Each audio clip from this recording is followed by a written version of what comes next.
She thought she knew every secret in her family, until one rainy evening, a letter slipped from an old photo album. The handwriting was familiar, but the name signed at the bottom was one she had never spoken out loud.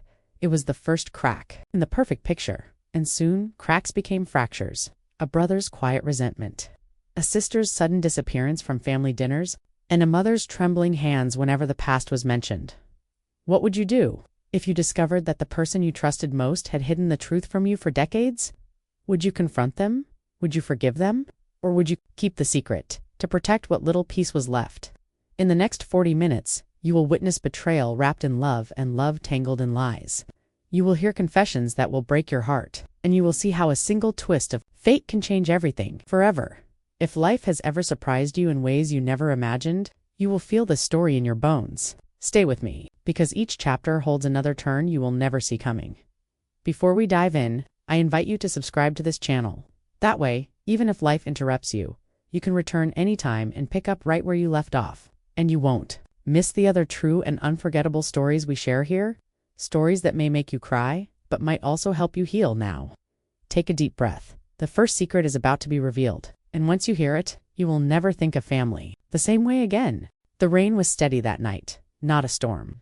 Just the kind of gentle rain that made the streetlights blur and the world feel smaller. Evelyn sat by the kitchen window, watching the drops race down the glass. She wasn't expecting company, but then she heard the knock, not a neighbor's polite tap. 3 firm knocks. She opened the door to see her younger brother Daniel, standing there soaked to the bone. His hair clung to his forehead and his eyes. Those eyes weren't just tired, they were carrying something. "Can I come in?" he asked. His voice was too calm. That kind of calm that made your stomach turn. Inside, he refused a towel. Refused the tea she offered. Instead, he pulled an old envelope from his coat. The paper was creased, edges yellowed with time. "I found this in Mom's things," he said. She took it, already feeling her hands tremble. The letter began warmly, almost like a love note, but as her eyes traced the ink, the warmth twisted. Into cold shock, it spoke of a child. A child given away before Evelyn was born. A child whose name matched the stranger she had once met at a summer fair years ago. Without knowing why she felt drawn to him, she looked up. "Daniel, is this true?" He didn't answer right away. Instead, he gave a short, humorless laugh. "You're asking me? I thought you'd tell me." The rain outside grew louder. Inside, silence filled the space between them like thick smoke. Evelyn's mind spun. She remembered moments that never made sense. Why her mother avoided certain questions. Why her father always tensed up when adoption was mentioned. And that time, when she was 12, she overheard her mother crying in the pantry, whispering a name she didn't recognize. The weight of it pressed on her chest. Her family wasn't the perfect picture she thought it was. Daniel broke the silence with something unexpected. "You remember that time Mom burnt the Thanksgiving turkey?" Evelyn blinked. "What?" She tried to hide it under extra gravy. Said it was a special recipe. For a brief moment, they both laughed. A tired, aching laugh. The kind you share when you're too exhausted to cry. But the moment passed quickly. Daniel's expression hardened. "Evelyn, I think we have another sibling out there, and I think Mom never wanted us to know." A knot formed in her throat. "Why now? Why tell me tonight?" "Because," his voice cracked, "he's dying, and he wants to see us." The kitchen felt smaller. The hum of the refrigerator sounded louder. Evelyn gripped the edge of the table, her knuckles white. She wasn't ready for this. She wasn't ready for any of it. She thought of her mother, frail now, with hands that shook even when she wasn't holding a teacup. Could she confront her? Could she risk breaking her completely? Daniel slid the envelope toward her. "We can't undo the past, but maybe we can give him a piece of the family he never had." Her eyes welled, not just from sadness, but from something heavier, guilt for every year that man spent wondering why no one came for him. Outside, the rain softened. But inside Evelyn's heart, the storm had only just begun. And somewhere in that storm was a truth even Daniel didn't know yet. The next evening, Evelyn couldn't sleep. She tried reading, but the words blurred. She turned on the TV, but every voice sounded too loud. Her thoughts kept circling back to the letter, the name, the possibility that somewhere out there a man, with her blood in his veins, was counting down the days. Or maybe the hours. She decided she would visit her mother in the morning, maybe get answers, maybe not. But for now, she just needed quiet. That's when the doorbell rang. She froze. It was nearly midnight. Evelyn peered through the peephole. A man stood on the porch, tall, lean, with a face that looked familiar in a way that made her stomach twist. He wasn't soaked like Daniel had been. No rain this time, but his Presence felt like a storm waiting to happen. She opened the door just a crack. "Can I help you?" He smiled faintly. "I think you can. My name is Michael." The name struck her like a bell, the same name from the letter. "I'm sorry to show up like this," he continued, "but I didn't know how else to find you." Her heart pounded. She wanted to slam the door. She also wanted to pull him inside. Instead, she said, "It's late."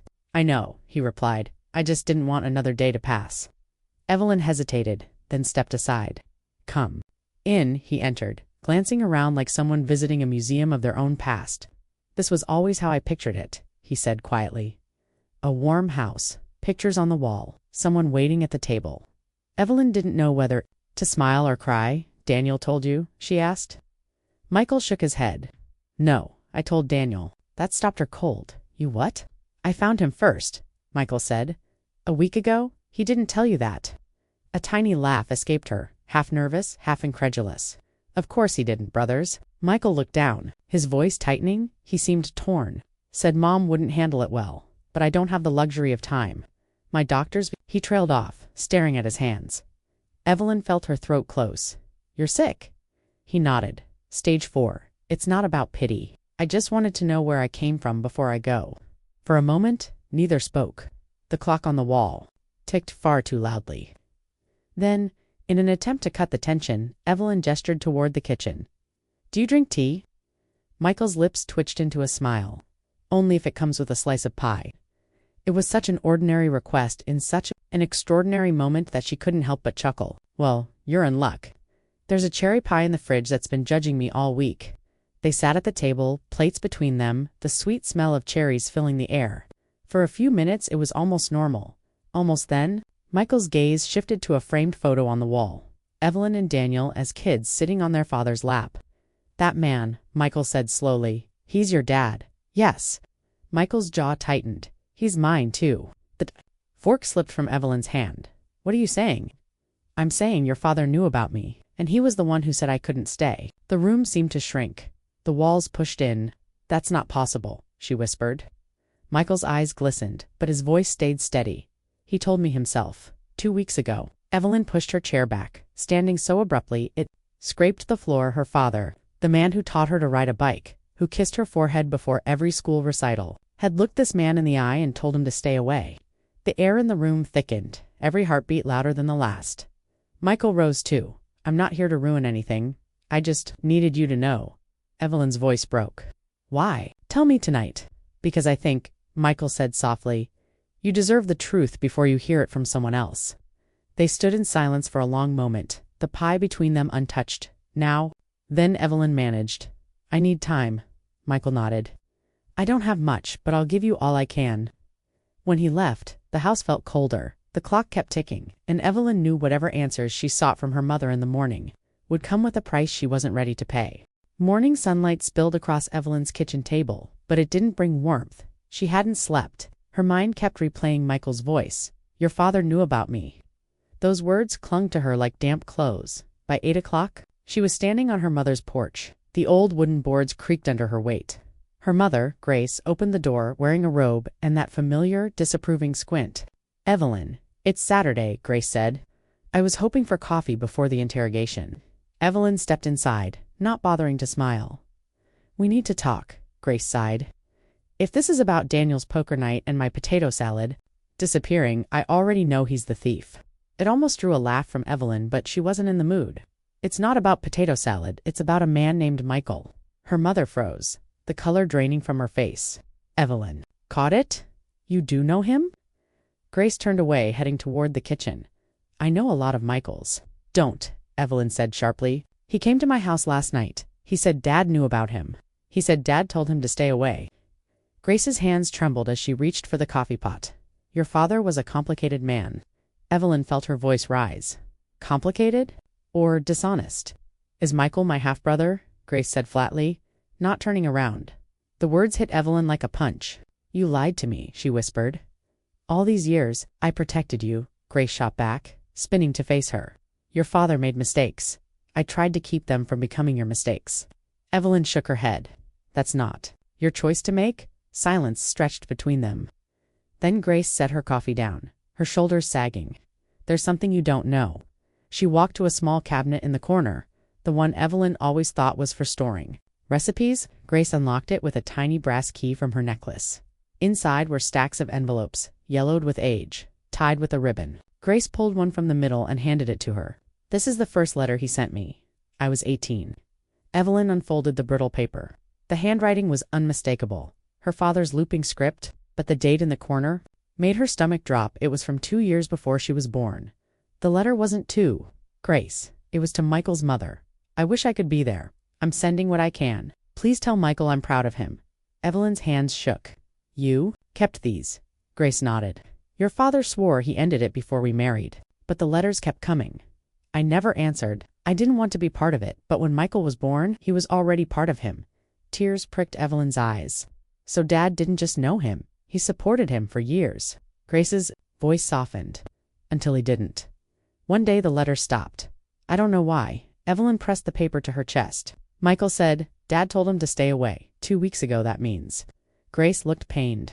"That means your father carried that guilt for decades and, at the end, chose distance over reconciliation." For a moment Evelyn felt anger, sorrow, and something like pity swirling together. She sat down hard in the kitchen chair. "He could have told me. We could have found him together." Grace reached across the table, her weathered hands covering Evelyn's. "Sometimes the truth comes too late, honey, and sometimes it arrives exactly when it's supposed to." Evelyn almost laughed through the tears. "That sounds like something out of one of your mystery novels." Grace's lips curved. "Maybe, but this mystery's real, and now it's yours to solve." The heaviness in the room lingered, but a sliver of determination broke through. Evelyn tucked the letter into her bag. "I'm not done. Michael deserves more than half answers, and so do I." Grace hesitated, then said, "If you're going to see him, you should know where his mother is buried." The detail made Evelyn blink. "Buried." Grace's eyes dropped. "She passed when he was 16. Your father paid for the funeral, quietly." Evelyn exhaled, stunned by the contradictions. A father who could love deeply in secret but choose silence in public. She stood, her voice steady now. "I'll find out the rest, whether you like it or not." Grace gave a faint smile, like mother, like daughter. As Evelyn left, the morning air felt different, heavier, but charged with purpose. She had a half-brother who was dying, a box of letters that rewrote her family history, and a truth her father had taken to the grave. One thing was certain. This wasn't the last time the past would come knocking. Sunday evenings at Evelyn's were supposed to be predictable roast chicken, mashed potatoes, and the clink of wine glasses. This time, the air felt heavier. Daniel, her cousin, had brought a bottle of red he claimed was too expensive for your chicken, but I'm making the sacrifice. Evelyn half smiled. She hadn't told him about Michael yet, but part of her wanted to. Daniel had a way of dragging the truth out of people. Sometimes on purpose, sometimes by accident. The table was set. Grace sat at one end, her posture stiff. Daniel took the opposite seat, already uncorking the wine. Evelyn sat in the middle, trapped between them like a referee. Halfway through dinner, Daniel leaned back, swirling his glass. "So, Evie, you look like someone who's got a story she's dying to tell but thinks it'll ruin dessert." Evelyn poked at her chicken. "It's not exactly dinner conversation. Everything's dinner conversation if you have enough wine," he grinned, topping off her glass. Grace shot him a glare. "Maybe some things should stay off the table." That got Daniel's eyebrows up. "So we are hiding something." "Interesting," Evelyn sighed. "Fine, I met someone. His name's Michael. He's my half-brother." Daniel froze mid-sip, then coughed violently, nearly spraying wine across the table. "You're what?" Grace muttered. "This is exactly why I said not at the table." Evelyn explained in quick strokes. The late-night visit, the confession, the letters. When she finished, Daniel whistled low. "Well, that's one way to spice up a Sunday." He reached for the bottle, but his elbow caught his glass. In an instant, dark red wine cascaded across the table, flooding toward the stack of old letters Evelyn had brought to show him. She lunged forward. "No, no, no." Daniel grabbed a napkin, blotting frantically. "I'm sorry. I swear. This isn't my subtle way of hiding family secrets." But as Evelyn lifted the top letter, she noticed something strange. The wine had seeped into the paper, revealing faint marks beneath the handwriting, marks that looked like different handwriting. Her heart kicked. "Wait, look at this." Daniel leaned in. "Is that another note?" Grace's face drained of color. "Oh no." Evelyn carefully held the letter to the light. Beneath her father's words in faded pencil was a short message. "Don't tell her. She hate us both." The room went silent except for the ticking of the wall clock. Evelyn whispered, He wasn't just hiding Michael from me. He was hiding something else. Grace's voice was tight. Your father and I made mistakes, but that note, Evelyn cut in, wasn't yours. Grace shook her head. No, and I have no idea whose it is. Daniel leaned back, his expression shifting from shock to curiosity. Well, I know one thing. If this were a TV show, this is where the commercial break would be. Evelyn gave him a look, but the corner of her mouth twitched despite herself. Trust you to find the joke in the middle of a crisis. Hey, Daniel said, shrugging. Laughter keeps you from crying too much. Still, the weight of the hidden message pressed on her. Someone had known about Michael. Someone had warned her father to keep the truth from her, not just for family peace, but out of fear of her reaction. She gathered the letters, wine stains and all, into a neat pile. I need to see Michael again. Maybe he knows who wrote this. Grace's voice was firm. If you go down this path, Evelyn, you might uncover things you can't forgive. Evelyn looked her in the eye. Then I'll decide for myself what I can and can't forgive. Daniel raised his glass carefully this time to finding the truth, even if it's messier than spilled wine.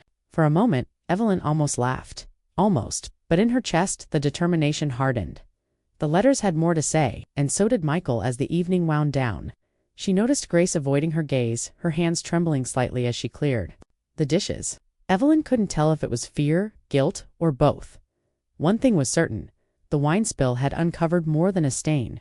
It had cracked open another layer of the past, one that someone had tried very hard to keep buried. Rain came in the night, soft at first, then relentless. The kind of rain that blurred the edges of the world. Evelyn stood by her kitchen window, coffee cooling in her hands, watching the downpour swallow the street. She hadn't slept. The note hidden in her father's letter kept replaying in her head. Don't tell her, she'll hate us both.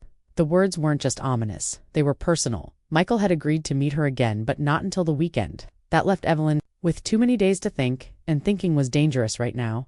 Grace arrived mid-morning, umbrella dripping, coat clinging to her shoulders. She didn't speak at first, just set her purse down and began wiping rain from her hair. Evelyn poured her coffee without asking. Thanks, Grace murmured, cupping the mug like it might steady her. They stood there for a moment, the sound of rain filling the silence between them. Finally, Evelyn broke it. Who do you think wrote it? Grace didn't look up. I've been asking myself the same thing since last night. Evelyn watched her carefully. If you know something, Grace, you need to tell me. I can handle it. Grace's eyes met hers, and for a second, Evelyn saw the old warmth, the woman who used to braid her hair and make her cinnamon toast on bad days. But then Grace looked away. There are things that happened before you were born. Things you might not understand. Evelyn's voice sharpened. Try me. Grace set the mug down with a quiet clink. Your father wasn't perfect. Neither was I, but someone else was involved, someone who had more to lose than either of us. Before Evelyn could press, a sharp knock echoed through the house. Daniel, soaked to the bone, grinning like a boy who'd just run through sprinklers. Morning. I brought muffins. And, questions. He plopped the bag onto the counter, oblivious to the tension. I couldn't stop thinking about that note. So I made some calls to Dad's old poker buddies. Grace stiffened. You what? Relax, Aunt Grace. I didn't say anything about Michael. I just asked if they remembered anyone. Unusual being around your dad back then? Evelyn's pulse quickened, and Daniel's grin faded.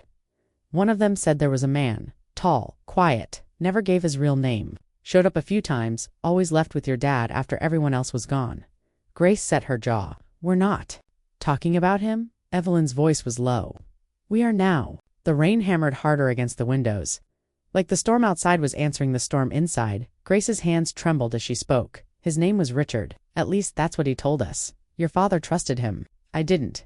There was something in his eyes, cold, like he could smile and mean none of it. Daniel leaned against the counter. Sounds like a bad movie villain. Grace didn't smile. He was worse. Evelyn felt a chill. What did he have to do with Michael? Grace hesitated. He knew about the affair. But more than that, he knew something about your father's business, something dangerous. The note you found. I'd bet my life it was his handwriting. Daniel whistled low. So this Richard guy told Dad to hide Michael from you. But why would you go along with it? Grace's voice broke, the first crack in her composure, because he said, if I didn't, someone I loved would get hurt. Evelyn's stomach twisted me. Grace nodded, tears sliding down her cheeks. The kitchen felt smaller, the air heavier. Outside, thunder rolled like distant drums.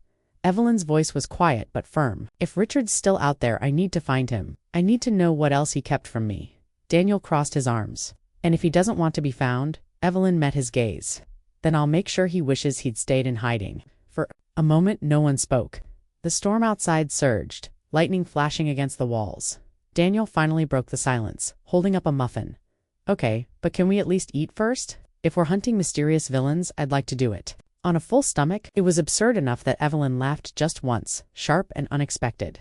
Grace even let out a small, weary chuckle, but the quiet storm inside her didn't fade. If Richard had been pulling strings all these years, she needed to cut them, no matter what truth they were holding together. The house was quiet except for the low hum of the grandfather clock in the corner. Emily sat at the kitchen table, her hands wrapped around a mug of coffee she hadn't touched. Outside, the wind rustled the old maple tree, but inside it was a storm of another kind. Linda stood in the doorway, her face pale, her fingers fidgeting with the hem of her sweater. She looked like she had aged a decade since the wedding. For a long moment, neither of them spoke. "I didn't want to tell you this," Linda finally whispered, her voice trembling, "but I can't keep it inside anymore." Emily lifted her gaze. "What is it, Linda?" Linda took a shaky breath and sat across from her sister-in-law. "The night before Robert died, he came to see me. He said something that's been haunting me ever since." Emily's grip on the mug tightened. Robert had been gone for nearly 2 years, and every fragment of memory was precious, but also dangerous. "Go on." Linda hesitated, glancing at the family photographs on the wall, the smiling faces that now felt like ghosts watching. "He told me there was something in his study, a box," he said. "It would change everything if you found it, but he begged me not to let you see it." Emily's heart pounded in her ears. Why would he say that? Linda's eyes filled with tears. Because it wasn't just about him. It was about all of us, our family. He said it would tear us apart. Emily pushed back her chair, the legs scraping the floor. "And you listened to him? You kept it from me." Linda flinched at the sharpness in her voice. "I thought I was protecting you, but then, after the wedding, when Mark started asking questions about the past, I couldn't shake the guilt anymore." A long silence stretched between them. Emily stared at her coffee, now cold, feeling the weight of betrayal settle on her chest. Linda reached into her purse and pulled out a small brass key. It glinted under the kitchen light. "This is for the box. I've kept it hidden all this time. It's in the attic under the floorboards. You deserve to know what's inside." Emily took the key but didn't speak. Her hands trembled as she closed her fingers around it. Then Linda added, almost in a whisper, "Before you open it, you should know. It's not just Robert's secret, it's mine too." Emily froze. "Yours." Linda's lips quivered. "I was the reason Robert almost left you 15 years ago." The words sliced through the air like a blade. Emily's breath caught. "What are you talking about?" Linda looked down at her hands. "We were close, closer than we should have been. It was after the accident, when you were in the hospital for weeks. We leaned on each other one night. It went too far. He wanted to tell you, but I convinced him it would destroy you." Emily's chest tightened until it felt hard to breathe. She wanted to scream, to throw her coffee against the wall, to walk out and never look back. But instead, she sat there, numb, staring at this woman she had trusted for decades. "You sat at my table," Emily said quietly, "and smiled in my face. Knowing all of this?" Linda nodded, tears spilling down her cheeks. "I hated myself for it every day. But Robert stayed. He chose you. I thought that was enough to bury it. But when he died and I saw you grieving, I couldn't forgive myself." The clock ticked, each second stretching painfully long. Finally, Emily stood. "I don't know what's worse, that you did it, or that you let me love you like family afterward."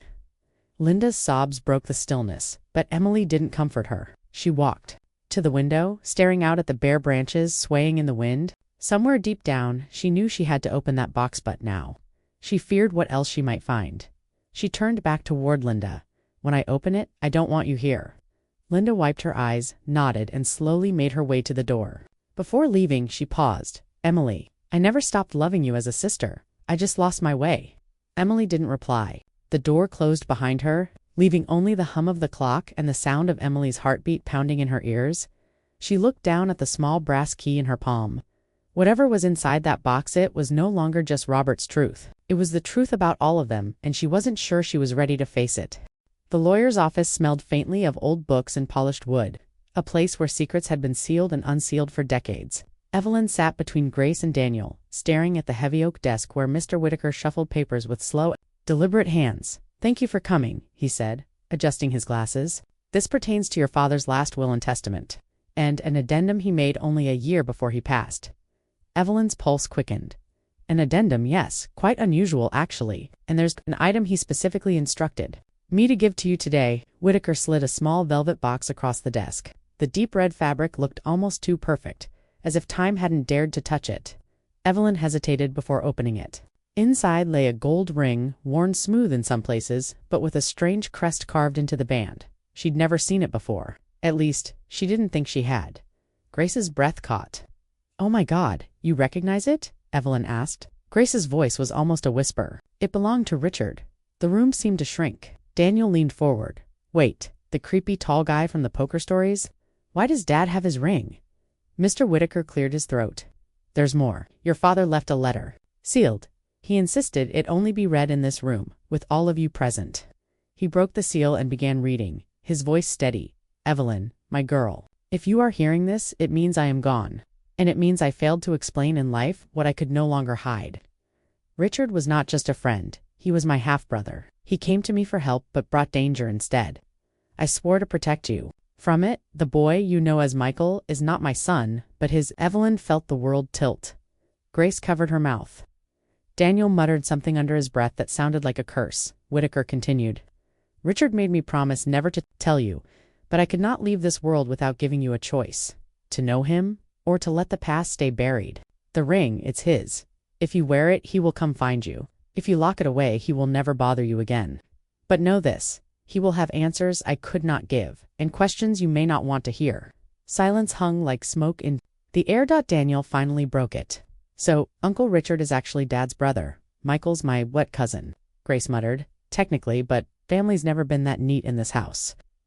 Evelyn stared at the ring, the crest, almost shimmering in the office light. "If I wear it, he'll come find me." Grace leaned in, eyes fierce. "Don't. You don't know what he's capable of." Daniel grinned, trying to cut through the heaviness. "I mean, could be fun. Like summoning a dark wizard, only with less lightning." Evelyn shot him a look, but a small smile tugged at her lips, despite the weight in her chest. "This isn't a game, Daniel. I know," he said quietly. "But maybe it's the only way to end this." Whitaker folded the will neatly as though sealing the moment back into history. "There is one more thing. Your father left a sum in a trust for Michael, quite substantial." Grace blinked. What? Evelyn's mind was spinning. "So he wanted me to know, but also to take care of him." Whitaker nodded. His words were, "Family is what you decide to keep, not what you're born into." Something in Evelyn's chest ached at that. She could almost hear her father saying it, the gravel in his voice softening the edges of the truth. She slipped the ring back into the box, closed it, and tucked it into her coat pocket. "Not today," she murmured. Grace exhaled with relief. Daniel, of course, looked mildly disappointed as they stepped out into the late afternoon sun. The air was crisp, the storm finally gone. But inside Evelyn's mind, another storm was gathering. The ring felt heavy in her pocket, not just in weight, but in promise. She knew she wouldn't be able to leave it there forever, and somewhere, in a place she couldn't yet see, she felt certain Richard was already waiting. The first snow of the season drifted down in lazy spirals, turning the old farmhouse into a postcard. Evelyn stood at the kitchen window, the gold ring on the counter beside her coffee mug. She hadn't worn it, not yet, but she hadn't locked it away either. A knock at the door pulled her from her thoughts. When she opened it, Michael stood there, shoulders dusted with snow, a nervous half-smile on his face. "I heard about the trust," he said quietly. "Figured I should at least say thank you." Evelyn motioned him in, the warmth of the kitchen chasing away the cold. Grace was at the table, reading the paper while Daniel was attempting and failing to repair the toaster. "You don't have to thank me," Evelyn said, pouring him coffee. "It was Dad's decision." Michael's eyes flicked to the ring. "That was his too, wasn't it?" Evelyn's hand hovered near it. "Do you know what it means?" He hesitated. "Only that it belonged to my father, and that he wasn't the man you thought." Grace's chair scraped against the floor. "He wasn't the man anyone thought." Silence settled over the room until Daniel, ever the peacemaker, muttered, "Well, at least he had decent taste in jewelry." It earned a small laugh from Michael, and for a moment the tension cracked. They sat, sipping coffee, the unspoken questions hanging between them. Finally, Evelyn broke the quiet. "Michael, do you want to know why Dad helped you? Even after everything?" He nodded, because he believed family wasn't about blood. It was about who you choose to stand with when it's hard. She met his gaze. "So I'm choosing to stand with you." Grace blinked, surprised. "Evelyn, no, Grace. We can't keep cutting people out and calling it safety. Dad kept secrets. Richard made mistakes. We've all made mistakes. But maybe Maybe it's time to stop letting the past decide the future. Michael's throat worked, like he was swallowing something heavy. If you mean that, there's something you should know. He reached into his jacket and pulled out a small envelope, worn at the edges. It's from Richard. He gave it to me the last time I saw him, said it was for you when you were ready. Evelyn opened it carefully. Inside was a single photograph her father, young and laughing, an arm around a man who looked just like Michael, only older. On the back, in looping handwriting, she deserves the truth, but more than that, she deserves peace. Her eyes blurred. She set the photo down, pressing her palm to it like she could touch the past. When she looked up, Grace was watching her with something softer than suspicion in her eyes. Daniel was leaning back in his chair, a faint smile on his lips. Michael was just sitting there like he wasn't sure if he belonged, but maybe, for the first time, wanted to? Dinner, Evelyn said suddenly. They all looked at her tonight. All of us here. We'll cook. We'll eat. We'll figure it out. Grace arched an eyebrow. That's your grand plan for healing decades of secrets. Roast chicken? Evelyn smiled through the wetness in her eyes. It's a start. That night, the kitchen was alive with the smells of garlic and rosemary, the clatter of pots and the uneven rhythm of laughter. There were awkward moments, plenty of them, but there was also a warmth that hadn't been there in years. As snow thickened outside, Evelyn caught herself watching Michael help Grace slice bread, Daniel teasing them both about their terrible knife skills. For the first time, the image of family in her mind didn't feel broken, it just felt different. Later, after everyone had gone to bed, she stood alone in the quiet kitchen. The ring was still on the counter, the crest catching the faint glow of the lamp. She picked it up, turning it over in her hand. I'm not ready to meet you yet, Richard, she whispered, but I'm ready to stop running from you. She slipped the ring into a small glass jar on the windowsill, in sight, but not in hiding. Outside, the snow kept falling, covering the world in white, as if giving everything and everyone a chance to start fresh. In all my years of listening to stories like Evelyn's, one truth has stayed the same. Families break not just from lies, but from the silence that follows. Yet here we saw something rare. The choice to step toward each other, even when the past felt too heavy to carry. What strikes me most isn't the twists, the secrets, or even the ring on that windowsill. It's the quiet decision made over roast chicken and shared bread to start again. To me, that's the bravest twist of all. And maybe you've felt something like this in your own life. A betrayal, a truth uncovered, a door you weren't sure you could open again if you were in Evelyn's shoes. Would you have made the same choice? I'd love to hear your thoughts in the comments. If this story spoke to you, I invite you to subscribe to our channel. Life has so many hidden chapters, and here, we tell them all, the ones that hurt, the ones that heal, and the ones that make us laugh through tears. And if you have a few more minutes, I think you'll want to watch our next video, A Story, where one letter changes, not just a family's history, but their future. Trust me, you won't see the ending coming.